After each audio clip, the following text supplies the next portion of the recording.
She said it like she'd rehearsed it, like the words belonged to a script and not to the woman who once held my face in her hands and promised she'd never turn my life into a courtroom. We were sitting in a booth at a dim Italian place off the highway outside Columbus, the kind of restaurant where the candles are real and the music is soft enough that you can pretend you're safe. Her fingers circled the stem of her water glass like she was calming herself down, and she stared right past me at the wall behind my shoulder. "My ex wants me back," she said, and her voice didn't shake, which was somehow worse. "Give me one reason to stay with you instead." The words hit the table harder than a slammed fist. I felt my stomach go cold, my throat tighten, the familiar surge of shame that comes when someone makes you feel like your love is an audition. I could have stood up and walked out. I could have laughed, or I could have begged. Instead, what came out of me was this quiet, dangerous calm I didn't recognize until later, like my body had already decided something my brain wasn't ready to say out loud. I looked at her and realized she'd been collecting leverage for a long time, just like she always did, and now she was cashing it in. "One reason," I repeated, and I heard the crack in my own control. She finally met my eyes, and there was a flicker of something in her expression. Fear, maybe, or irritation that I wasn't immediately scrambling to win her back. She expected me to perform. She expected me to list my sacrifices, my loyalty, my patience, as if love was a negotiation where the person who cared more always lost. In that second, a rush of memories came up so fast it made me dizzy. The way she used silence like punishment, the way she'd turn my apologies into admissions of guilt, the way she'd let me suffer just long enough to prove I'd do anything. And there we were again, in public, in a booth where the waitress could see us, where the world looked normal while my life was being tested. I didn't answer her right away. I watched her face, watched the micro-expressions, and I realized something that made my hands go numb. This wasn't a question. It was a threat. It was her telling me she had someone else waiting, someone to replace me, someone to punish me with, and she wanted to see how hard I'd fight to keep my place. The anger that rose in me wasn't loud. It was heavy. It felt like a door closing. I leaned in slightly, not because I wanted to intimidate her, but because I needed her to hear me over the pounding in my ears. "Before I give you a reason," I said, and my voice surprised me with how steady it sounded. "Tell me something. When did he start wanting you back? Was it before or after you started hiding your phone? Was it before or after you told me I was paranoid for asking why you were gone for 3 hours at night?" Her eyes widened just enough to tell me I'd stepped off the script. She opened her mouth, closed it, and that was the moment I knew the dinner wasn't about reconciliation. It was about control. And suddenly, I could see the whole shape of the last 5 years like a bruise spreading under skin.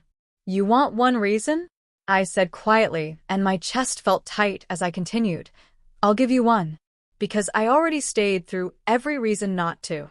And I'm done pretending that means anything to you." The candle between us flickered, and in the brief silence, I heard the clink of a fork from another table, the low laugh of a couple somewhere behind us, and the hum of life moving on while my own was being held hostage. She looked at me like she was trying to decide whether I was bluffing, and I realized she still believed she could make me panic, make me scramble because she'd trained me to. That's when I reached into my jacket, not dramatically, not like a movie, but like a man finally tired of carrying dead weight, and I set my phone on the table with the screen facing up. "If we're doing honesty tonight," I said, "let's do it all the way." The first notification she saw was from my attorney. Her face changed, and that change, small, involuntary, was the first time in years I felt like I had air in my lungs again. It didn't start with screaming matches or cheating rumors or dramatic exits. It started with the slow, ordinary erosion of what I thought love was supposed to feel like.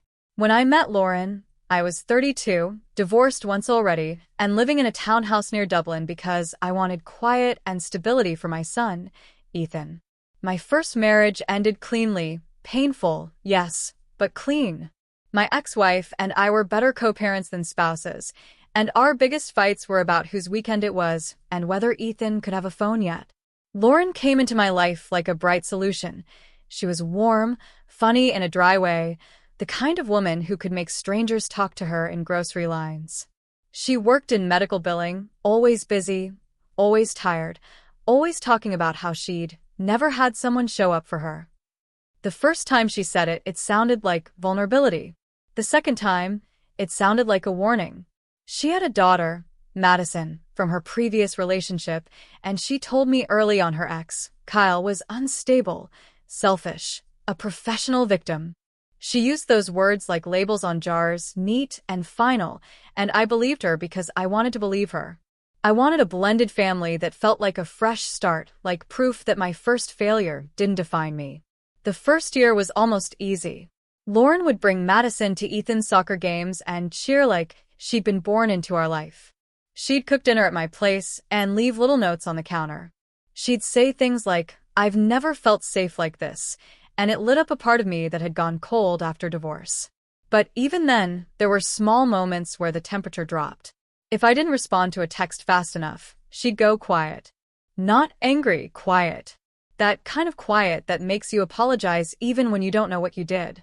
If I mentioned my ex-wife in a neutral way, Ethan's mom signed him up for camp, Lauren's smile would tighten like a knot.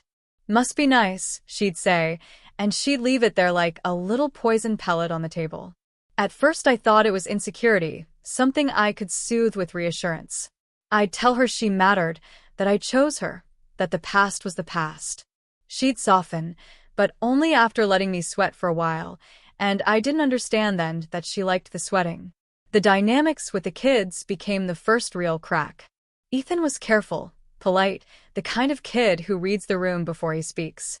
Madison was louder, more impulsive, used to her mother being the center of the universe. I tried hard to treat them equally, but Lauren didn't want equal. She wanted Madison protected from discomfort at all costs, and she wanted Ethan to adjust, to shrink, to be grateful. If Madison took Ethan's video game controller and refused to give it back, Lauren would laugh and say, "She's just spirited." If Ethan got frustrated and raised his voice, Lauren would snap, "Don't you talk to her like that." The favoritism wasn't always obvious, but it was constant, like a low-grade fever in the house. When Ethan had a school award ceremony, Lauren forgot the date until the morning of, and then sighed dramatically about how it's always something, and made me feel like asking her to come was a burden. When Madison had a dance recital, Lauren made a whole weekend of it, bought flowers, cried in the audience, demanded pictures. I told myself she was compensating for Madison's dad being unreliable. I told myself I was being patient. That was the story I kept telling myself, that being patient was love. Meanwhile, Lauren's relationship with Kyle stayed like a shadow in the corner. She claimed she hated him, yet she talked about him constantly, like he lived rent-free in her mind and she wanted him to live rent-free in mine too. She'd show me texts where he begged to see Madison and she'd say, "See? Manipulation." If he sent a longer message explaining himself, she'd say, "He's trying to sound reasonable." That's what narcissists do. The problem was that no matter what he did, it fit her narrative. And slowly so did anything I did. If I disagreed with her, I was invalidating. If I asked for time alone, I was withdrawing. If I brought up a concern, I was accusing. She had language for everything, and the language always put her in the role of wounded hero, and everyone else as a threat. By the time we moved in together, my townhouse sold, a bigger house in Westerville because it felt like the responsible next step. I didn't even see how much of myself I'd already rearranged to fit her comfort. I just knew I was tired, and tired people mistake relief for happiness.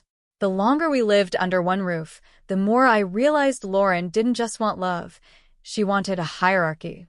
She wanted a world where her feelings were the weather, and everyone else had to dress accordingly. It showed up in tiny rules that weren't rules until you broke them. If I came home and didn't immediately ask about her day before talking about mine, she'd give me that look, eyes flat, mouth neutral, and she'd say, "Wow. Okay." If I made a decision about the house without running it by her first, even something small like scheduling the pest control, she'd act like I'd betrayed her. "So, I don't get a say?" she'd ask, as if I'd locked her out of her own life. She didn't yell much. She didn't have to. She used disappointment like a blade. She'd sigh, she'd go quiet, she'd clean aggressively, And then she'd drop a comment later that made me feel like a selfish man who didn't appreciate all she did. And I did appreciate her. She did do a lot.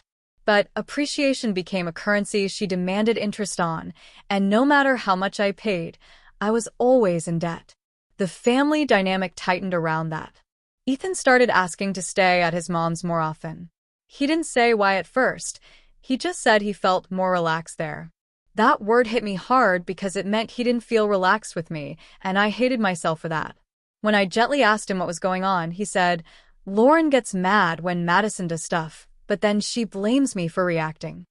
He looked older than he should have in that moment, like he was learning early how unfairness works. I tried to address it with Lauren carefully, the way you approach a sleeping animal you don't want to wake suddenly. I said, "I think Ethan feels like he's held to a different standard." Lauren's face changed instantly.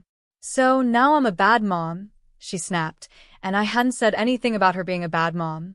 She threw her hands up and went straight into a speech about how hard she worked, how she did everything, how no one ever saw her. She ended it with, "Maybe you should just go back to your perfect ex-wife since she does everything right." That was the pattern. Any concern turned into an accusation against her, and then the conversation became about comforting her, not solving the issue. I learned to backtrack. I learned to apologize for bringing things up. I learned to carry my discomfort quietly because it wasn't worth the emotional storm. And that's exactly what she wanted, even if she would have denied it. Around year 3, the control moved into money in a way that made my skin crawl, but I didn't have the language for it yet. When we first combined finances, it was practical: shared bills, shared groceries. Lauren suggested we open a joint account for transparency, and I agreed because I had nothing to hide. She insisted on handling the budgeting because she was better with numbers, and I let her because it felt like teamwork. Slowly, the joint account became the main account, and my personal account became something she questioned. "Why do you need that?" she'd ask, smiling like she was joking. If I bought something for myself, a new pair of work boots, a tool I needed for the garage, she'd scrutinize it like a suspicious receipt. Meanwhile, she'd order packages constantly, little boxes showing up on the porch, and if I mentioned it, she'd say, "Oh my God, I never buy anything for myself," as if the pile of Amazon boxes was a hallucination. She started using phrases like "our money" when it suited her and "your money" when she wanted to guilt me. If she was upset, she'd say, "After everything I do, you can't even," and the sentence would end with whatever she wanted: more help, more attention, more obedience. Then there was Kyle. He never fully disappeared. Even when Lauren claimed she'd blocked him, he'd somehow still be in the picture. A necessary text about Madison's schedule, a phone call about school forms, a sudden emergency where he needed to drop something off. Lauren would get anxious before those interactions, then energized afterward, like she'd been plugged into a socket. I noticed it but didn't know what to do with it. If I asked why she seemed so affected, she'd say, "He triggers me." And that ended the conversation because who argues with someone's trauma? The thing is, Lauren was skilled at wrapping her control in the language of healing. She'd talk about boundaries while crossing mine. She'd talk about respect while demanding it, but not giving it. She'd talk about safety while making everyone else feel like they were walking on glass. And still I stayed. I stayed because I believed commitment meant enduring discomfort. I stayed because Ethan deserved stability. I stayed because leaving felt like failing again. I stayed because Lauren wasn't cruel all the time. She could be tender, especially when she sensed me pulling away. She'd cook my favorite meal. She'd touch my arm. She'd say, "I'm sorry, I've just been stressed." She'd make me feel guilty for even thinking she was the problem, and then I'd tell myself the good moments proved the bad ones were temporary.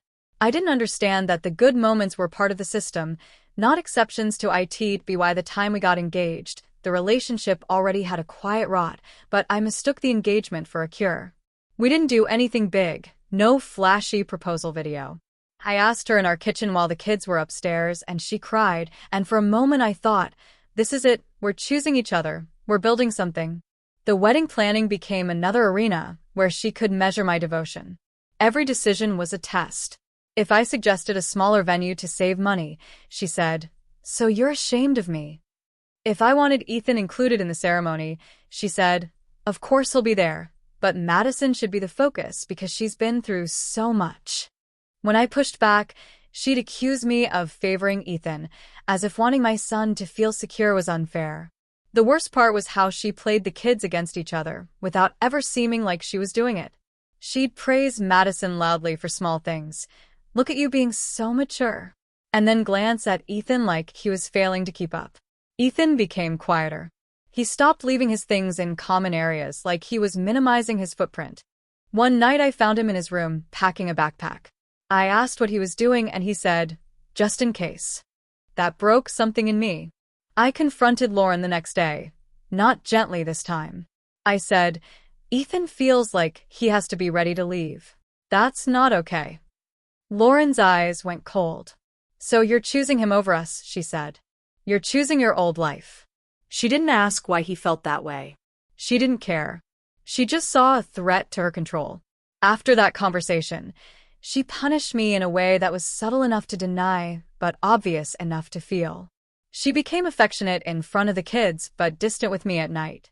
She'd talk about our family while making me feel like an outsider. She'd make plans with friends and tell me last minute, then act surprised when I couldn't rearrange my schedule. You're always working, she'd say, even though she liked the lifestyle my job provided. The financial damage started around then too, and I didn't see the full extent until later. Lauren wanted a bigger wedding budget. She said her family expected something nice, and she used shame like a lever. I agreed to take out a small loan to cover deposits, thinking we'd pay it down together.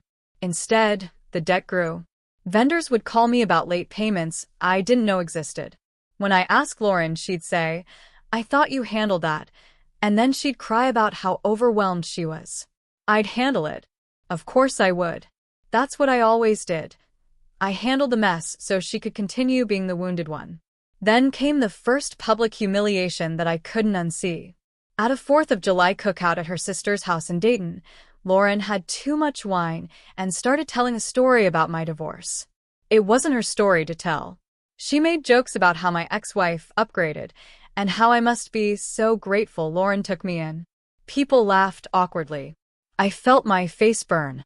I tried to steer the conversation away, but Lauren kept going, enjoying the attention, enjoying the power of exposing me. When we got home, I told her I was hurt. She stared at me and said, oh my God, you're so sensitive. It was a joke. And then she added, casually, like tossing a match into dry grass, Kyle never got offended like this. He could take a joke. That name again. That comparison. That subtle message. You're replaceable. I should have left then. I didn't. I went upstairs and slept in the guest room, and the next morning she acted like nothing happened, which was her favorite trick, erased the damage by pretending it didn't exist. The irreversible actions came soon after. Lauren convinced me to put her name on the house since we're getting married. She framed it as trust, as partnership. I hesitated because I'd learned some lessons from my first marriage, but she turned the hesitation into a moral failure. So you don't really see me as family, she said, eyes wet. You're keeping one foot out. I caved because I wanted peace, and because I hated seeing her cry, and because I didn't fully understand that her tears could be tools. I signed papers that I thought represented love. In reality, I signed away leverage. After that, her behavior sharpened. It was like once she had legal footing in my life, she felt safer showing her worst parts. She started disappearing for errands that took hours. She started guarding her phone like it contained a live wire. When I asked simple questions, where were you? She'd accuse me of being controlling. I left Kyle because of this, she'd say. I won't be interrogated. I began to feel crazy. I'd replay conversations in my head, wondering if I really was the problem. That's what prolonged manipulation does. It makes your own instincts feel untrustworthy. And all the while, Ethan watched, absorbing the lesson that love meant tolerating disrespect, that adults lie with calm voices, that a home can look normal from the outside while rotting from within. The escalation wasn't one big event. It was a series of choices Lauren made that built toward a point where my life didn't feel like mine anymore. The first major betrayal I could measure happened in the form of a bank alert. I was at work when I got a notification that our joint account was overdrawn. That was unusual because I kept a careful buffer. I called the bank, and they told me a transfer had been made to an external account. The amount was large enough to make my chest tighten. I called Lauren. She didn't answer. I texted her, asking what happened. She responded an hour later with, "Relax. It's fine." That phrase, relax, it was like a dismissal disguised as comfort. When I got home, I asked her directly. She was folding laundry like she had all the time in the world. She didn't look guilty. That's what terrified me. She said she'd moved money around to pay off a credit card because interest is a scam. The credit card wasn't ours. It was hers, in her name, and the balance was higher than I'd ever seen. When I asked why it was so high, she said, "Because I've been paying for things around here while you act like the hero." She brought up every grocery run, every back-to-school purchase, every time she'd bought Ethan a birthday gift, as if kindness came with a bill. I asked why she didn't tell me before transferring money. She shrugged. "I knew you'd freak out," she said, and then she smirked like she'd proven a point. The next week, I found a second credit card statement in the mail. Then a third. It turned out Lauren had opened multiple cards over the years, stacking debt quietly, and when she got close to limits, she'd use our joint funds to make payments. She hadn't just made a mistake. She'd built a system. When I confronted her with the statements spread out on the kitchen table, she turned it into an attack on my character. "You're snooping," she said, voice rising, and Madison came downstairs and saw us, eyes wide. Lauren looked at her daughter and softened instantly, like flipping a switch, then looked back at me with anger and said, "This is what you do. You make me the villain in front of my child." That was another tactic, make the situation about optics, not truth. Then came the humiliation. Lauren's sister hosted a family dinner in late October, and Lauren decided it was the night to announce we were postponing the wedding. Not privately. Not with a conversation. At the dinner table, while people passed mashed potatoes, she said, "We're taking a step back because we're dealing with some trust issues." Everyone's eyes turned to me. Her mother's face tightened. Her sister's eyebrows lifted. It was like I'd been placed on trial without notice. I felt my hands shake under the table. I asked Lauren what she meant, and she smiled this small, pitying smile and said, "We'll talk about it later." Later, in the car, I demanded to know what she was doing. She said, "I had to be honest with my family. They deserve to know what kind of man you are." I asked what she told them. She said, "That you've been controlling about money and jealous about Kyle." Those weren't descriptions, they were weapons. She used the fact that I'd questioned her debt and her secrecy and turned it into a narrative where I was the abuser. That's when I started to understand the danger. Not just emotional pain, but reputational damage, social isolation, the slow erosion of credibility. If she could convince her family I was controlling, how long before she convinced a court? After that dinner, people treated me differently. Her brother-in-law barely spoke to me. Her mother looked at me like she was disappointed. Lauren seemed almost energized by it, like she enjoyed having an audience for my discomfort. The irreversible action after that was something I didn't discover until it was already done. She had contacted my ex-wife. Lauren framed it as co-parenting communication, but what she really did was plant seeds. My ex-wife called me one night, voice cautious, and said, "Ethan said things feel tense at your house. Are you okay?" I could hear the worry under her words. I told her we were fine, that we were working through things. Later, I found out Lauren had messaged her, saying she was concerned about my anger and controlling tendencies. There it was again, narrative building. She wasn't just fighting with me, she was shaping the story people would tell about me when I finally broke. The second major betrayal hit at work. I'm in a management position at a manufacturing company, and my reputation matters. One afternoon, HR called me in and asked if everything was okay at home. My stomach dropped. They said someone had contacted them expressing concerns about my stress and temper. They wouldn't tell me who, but I knew. Lauren had connections, she knew where I worked, and she knew exactly how to press on the parts of my life that would hurt the most. When I confronted her, she didn't deny it. She said, "I was worried about you." And she said it with this calm sincerity that made me feel like I was the unreasonable one for being upset. "If you have nothing to hide, why are you mad?" she asked. That's when I felt something in me shift from sadness to fear. This wasn't a messy relationship anymore. This was strategic. And then came the night Ethan finally said the words I'd been dreading. He was at my place for my weekend, sitting at the kitchen counter doing homework. Lauren was upstairs in our bedroom, on the phone, laughing softly. Ethan looked up at me and said, "Dad, I don't want to live here if she's here." His voice was flat, not dramatic, like he'd already made peace with the truth. My heart broke in a clean, sharp way. I asked him why, and he hesitated, then said, "She told Madison that if you ever leave, it'll be my fault because I caused problems." I felt my vision blur. Lauren had turned my son into a scapegoat. She'd taken a child and put him in the middle of adult power games. That was the line I didn't know I had until it was crossed. I told Ethan quietly, "You're not the problem." And in my head, something else formed, calm and terrible. I can't fix her. I can only protect him. The next day, I scheduled a consultation with an attorney. Not because I wanted revenge, but because I finally understood this wasn't just about heartbreak. It was about survival.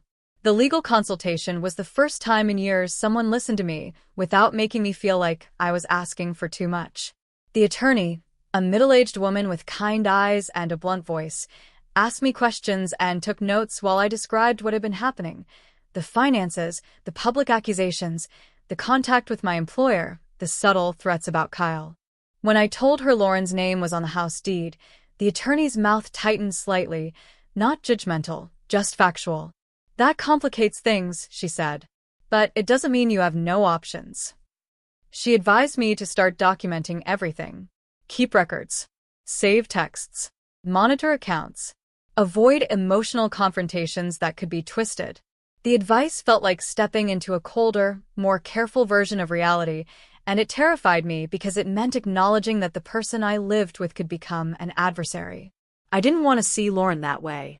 I still loved parts of her, or maybe I loved the idea of who she could be, but the attorney's calmness made it impossible to ignore the shape of the situation.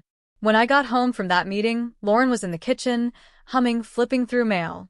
She looked up and smiled like everything was normal. The dissonance made me nauseous. For the next few weeks, I played a role, the agreeable fiancé, the man who was working on communication, the guy who didn't react. Inside, I felt like I was walking through a building that might collapse at any moment. Lauren sensed the change. She started testing me more aggressively. She'd bring up Kyle casually, mention that he missed her, mention that he'd matured. She'd leave her phone face down and walk away. She'd go out at night and come home late, smelling like alcohol and a different perfume she claimed came from a friend's house. I stopped confronting. I started collecting proof, not because I wanted to hurt her, but because I knew she'd already started building a case against me. The night she pushed it too far happened on a Wednesday. I came home early and found Madison in the living room, alone, eating cereal for dinner. Lauren's car wasn't there. I asked Madison where her mom was. Madison shrugged and said, "Out." I texted Lauren. No response. I called. Straight to voicemail. I waited. An hour passed. 2. Madison fell asleep on the couch. I felt anger and fear mix in my chest. Finally, near midnight, Lauren walked in, heels in hand, hair slightly messy. She froze when she saw me. "Why are you home?" she asked, as if I was the one who'd done something wrong. I said, "Where were you?" Madison didn't eat dinner. Lauren rolled her eyes. "She's fine. Don't be dramatic." I told her calmly that leaving her child without notice wasn't okay. That's when she snapped. "You're not her father," she hissed. "Stop acting like you get to judge me." Then she smiled, cruel and bright, and said, "Kyle would never talk to me like this." In that moment, something in me went very still. I said, "So you were with him?" Lauren laughed. "What if I was?" she said. "Maybe I deserve someone who actually appreciates me." I didn't yell. I didn't slam anything. I just looked at her and said, Madison is asleep downstairs. We're not doing this in front of her. Lauren leaned closer and said low, You can't leave. You'll lose everything. She said it like a fact, like she'd already won. That sentence rang in my ears for days. It wasn't a plea. It wasn't sadness. It was a threat. The next escalation came in the form of a letter. 2 days after that night, I received notice that a new loan application had been submitted in my name. My credit monitoring flagged it. My hands shook as I logged in. The application used my information, my social, and it listed Lauren's email as the contact. I confronted her with it. She didn't even pretend to be surprised. I needed to consolidate debt, she said, like she was discussing groceries. And you have better credit. I told her that was fraud. She laughed and said, Relax. We're getting married. It's the same thing. I realized then she didn't see me as a partner. She saw me as a resource. That night, after she went to bed, I sat at the kitchen table with my laptop and pulled every credit report, every statement, every transaction record I could find. I discovered things that made my skin crawl. Payments to Kyle's Cash App, hotel charges in a nearby town, withdrawals I couldn't account for. The financial damage wasn't accidental. It was a web. I started quietly moving my paycheck back to my individual account, paying joint bills directly so she couldn't drain funds, setting alerts on everything. Lauren noticed and accused me of financial abuse. She used the words like she'd learned them, like they were weapons polished and ready. She started telling friends I was withholding money. She told her sister I was controlling. At a school event for Madison, she cornered me in the parking lot with 2 of her friends nearby, her voice loud enough for them to hear. You're really going to do this to me? She said, tears appearing on command. After everything I've done for your son? Her friends looked at me like I was a monster. I felt my face heat with humiliation. Ethan was in the car, watching. I stayed calm because I knew any reaction would become evidence. I said quietly, We'll talk at home. Lauren laughed and said, Of course. In private, where you can intimidate me. That sentence was a calculated landmine. She wanted to paint me as dangerous. She wanted me to feel trapped. That was when I realized the biggest betrayal wasn't Kyle, or money, or even public humiliation. It was the way she was willing to rewrite reality to protect herself, even if it destroyed me and hurt the kids. And still, a part of me kept hoping there would be a moment of honesty, a moment where she'd look at what she was doing and stop. That hope was the last thing she took from me, and she took it at that dinner in the Italian restaurant when she tried to make me compete for the right to be mistreated. When Lauren texted me earlier that week and asked to talk, I knew it was coming. The tone was sweet, almost nostalgic. She suggested dinner, neutral ground. I agreed because I wanted clarity, and because I wanted to believe there was still a version of this story that didn't end in war. The attorney had advised me to avoid meeting alone, but I figured a public place would keep things calm. I brought my phone with the attorney's email visible because part of me wanted Lauren to know I wasn't blind anymore. That night at the restaurant, when she delivered her ultimatum, my ex wants me back. Give me one reason to stay with you instead. It felt like she was flipping the final card, like she expected me to crumble. But the moment she said it, something clicked. She wasn't asking for love. She was demanding submission. So I asked my questions, and when she tried to dodge, I placed my phone on the table. The notification from my attorney sat there like a quiet warning. Lauren's eyes narrowed. What is that? She asked. I said, It's me taking this seriously. She scoffed and said, You're really going to threaten me with lawyers? Typical. I didn't react. I just said, Lauren, I know about the loan application. I know about the transfers. I know about the payments to Kyle.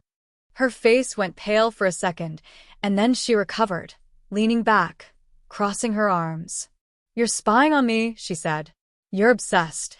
I said, No. I'm informed. She laughed, but it sounded strained. Kyle and I are just co-parenting, she said. You're making it weird. I pulled up my banking app and slid the phone slightly, so she could see the transaction history, multiple payments to Kyle's handle, dates and amounts. Her eyes flicked down, then up. She didn't apologize. She didn't deny. She said, "So what?" He needed help. "Unlike you, I actually care about people." That was the moment the mask slipped because she wasn't even pretending my consent mattered. I said, "You used our money to pay him." She shrugged and said, "It's all family money." I felt my hands tighten into fists under the table. I forced them to relax. I said, "Family doesn't steal." Lauren's face hardened. "Careful," she said, voice low. "You don't want to talk like that." I asked, "Is that a threat?" She smiled slightly, like she enjoyed the question.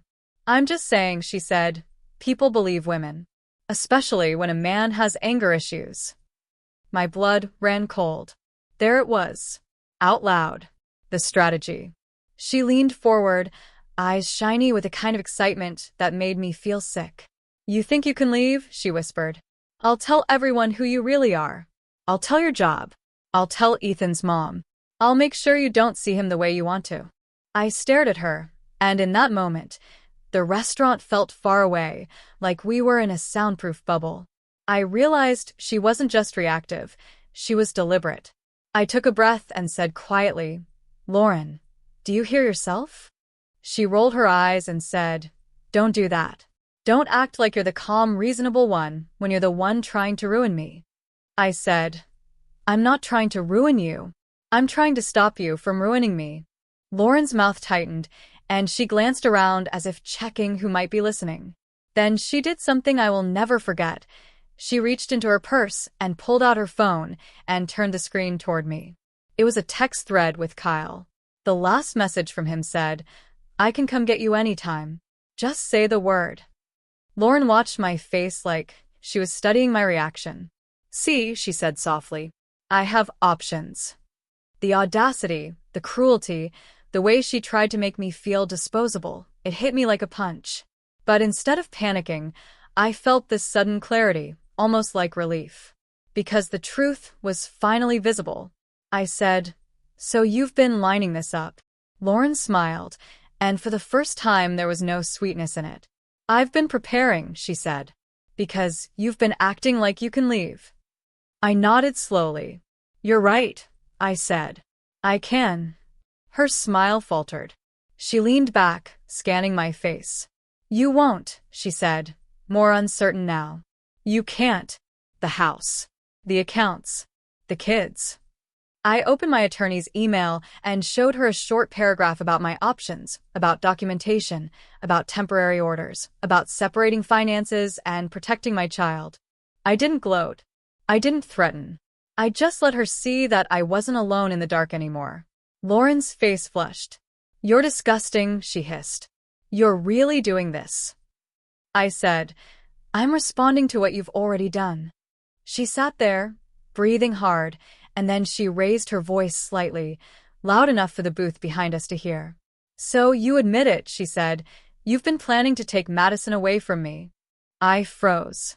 That wasn't what I said. That wasn't even possible. But she wanted witnesses. I saw the couple behind us glance over. My heart pounded. I leaned forward and said firmly, "I'm not talking about Madison. I'm talking about my finances and my son." Lauren's eyes flicked with frustration that I didn't take the bait. Then, in one last attempt to regain control, she said, "If you walk out, I'll tell them you hit me." The words hung there. The restaurant noise seemed to dull. I felt like I was looking at a stranger. I stood up slowly, keeping my hands visible, keeping my voice calm. "We're done," I said. "Do not contact my employer. Do not contact my ex-wife. Any communication goes through attorneys." Lauren's face twisted with rage and something like panic. She stood too, knocking her water glass slightly. "You can't just," she started. I cut her off, still calm. "Watch me," I said. And I walked out of the restaurant into cold Ohio air that felt like the first honest breath I'd taken in years. The consequences unfolded fast, because when you finally stop playing someone else's game, they often flip the board. The next morning, Lauren sent a flood of texts. Anger, guilt, love, threats, then back to love. She called me selfish. She called me cruel. She said I was abandoning Madison. She said she'd forgive me if I came home and apologized. When I didn't respond, she escalated. She showed up at my work parking lot at lunchtime and stood near my car like she belonged there. I didn't approach her.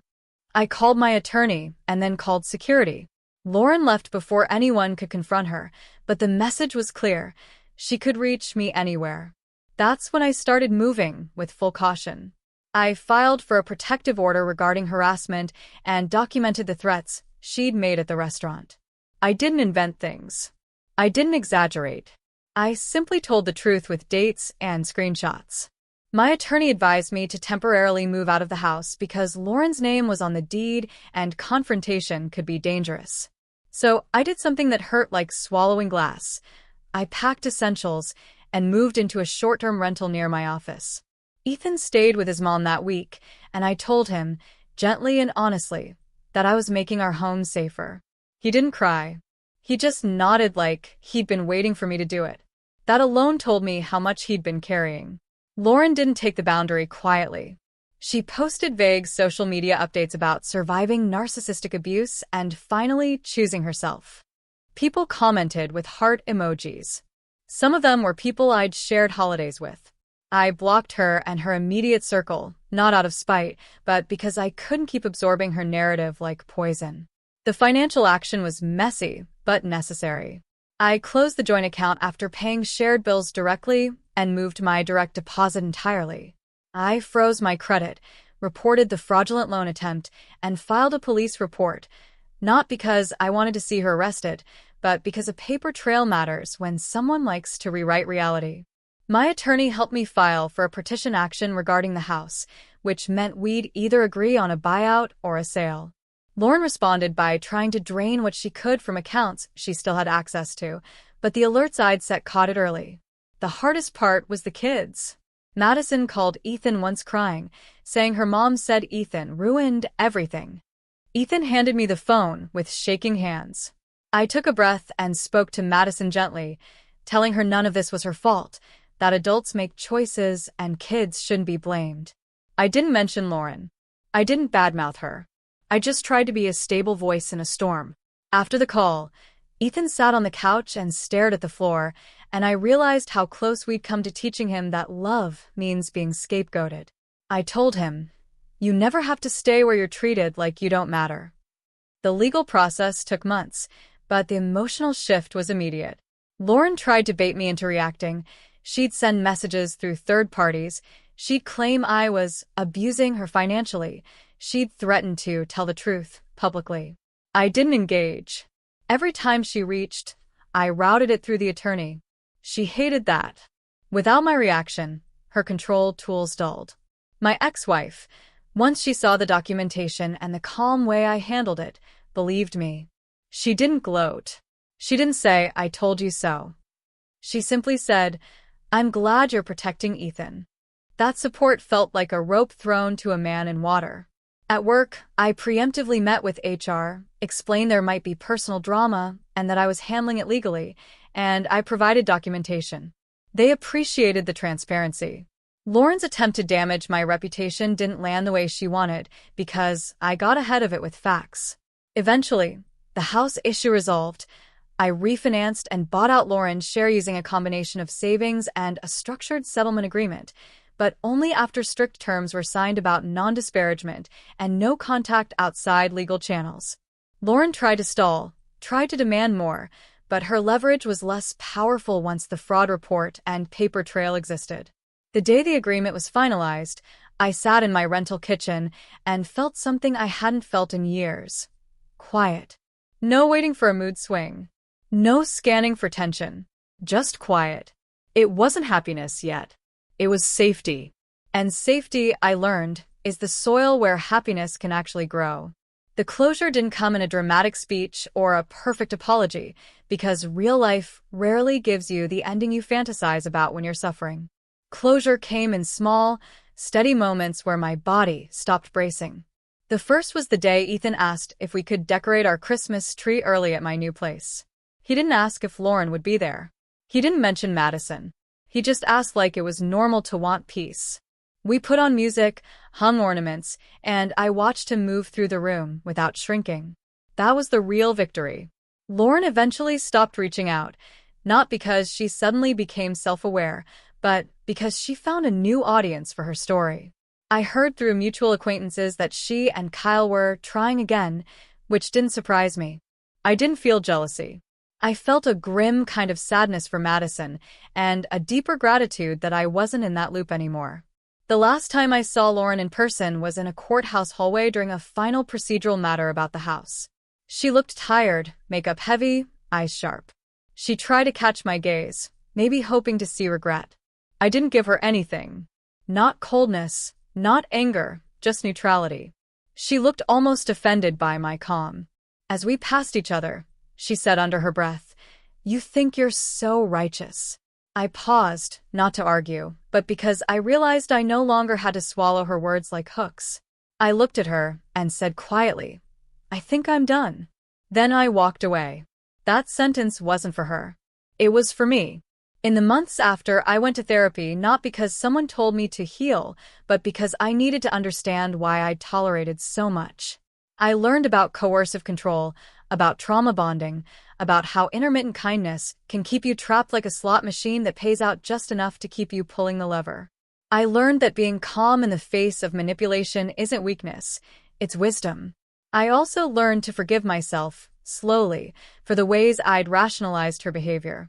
That was hard because guilt is comfortable in a twisted way. It gives you the illusion that if you were better, the pain wouldn't have happened. Accepting that Lauren's choices were hers, not mine, was both painful and freeing. Ethan and I established routines that grounded us. Sunday pancakes, Friday movie nights, small things that said, "We're here, we're safe." I had conversations with him that I wish I'd had earlier. I told him it's okay to love someone and still choose distance. It's okay to miss people and still protect yourself. He listened in the serious way kids do when they're deciding which truths to carry into adulthood. And then, one evening, months after that dinner, I drove past the Italian restaurant by accident on my way to pick up Ethan from a friend's house. The sign glowed in the winter dark, and for a moment my chest tightened with memory. The candlelight, the ultimatum, the threat spoken casually over pasta. I expected to feel anger. Instead, I felt something closer to relief.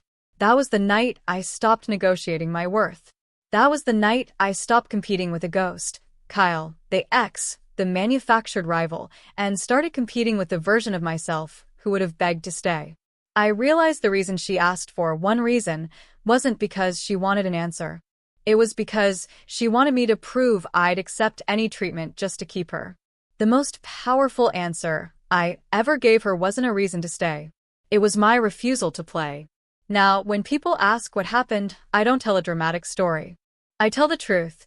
I loved someone who confused control for love, and I stayed too long, and leaving was the hardest, healthiest thing I've ever done. The justice isn't that Lauren suffered some cinematic downfall.